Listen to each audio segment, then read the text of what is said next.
So mga kaibigan, sayang, makukuha sana natin ng bronze medal pero ang nangyari, 3 set lamang. Natalo po ang ating national team kontra sa kupunan ng Chinese Taipei. Maraming naging problema dito, so aalamin natin yan mga kaibigan. So kung titignan nyo, yung starting lineup na ginamit nga po ni De Brito ng ating national team, so far malakas naman.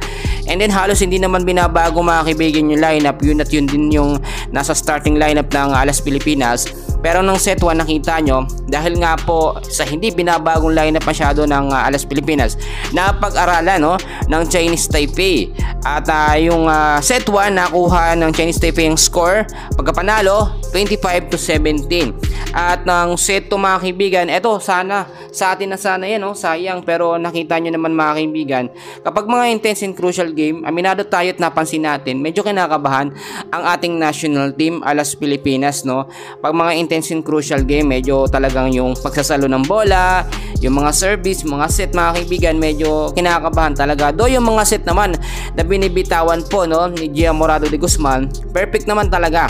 Pero yung mga palo ng mga spikers natin, madali pong nasasalo ng Chinese Taipei. Kulang na kulang po sa sibat, ibig sabihin yung malakas talaga na impact, Yung mga palo naman, ito nga pong Chinese Taipei, talagang titindi.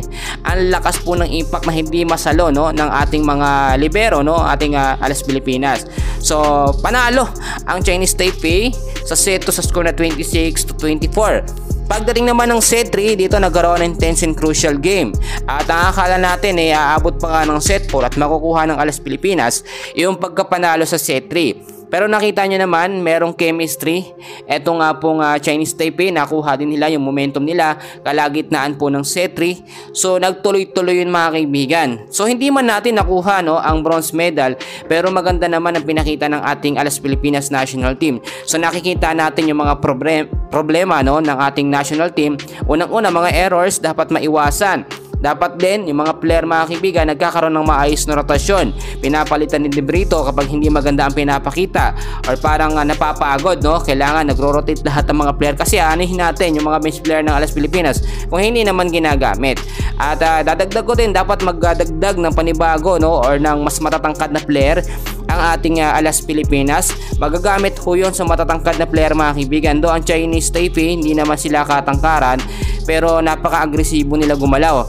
Pag nakakita sila ng konting butas, talagang tinitira nila, pinapasok nila ang bola mga kaibigan, which is yun po yung wala sa Alas Pilipinas sa ating national team na dapat i-improve. Si Coach De Brito naman mga kaibigan, kahit pa-time out yan ng pa-time out, minsan oo na lang ng oo ang mga player natin, which is nagkakanya-kanya na kapag ka nasa loob. Yan muna ang update natin sa ngayon. Please huwag nyo kakalimutan na mag-like and subscribe. Maraming salamat po.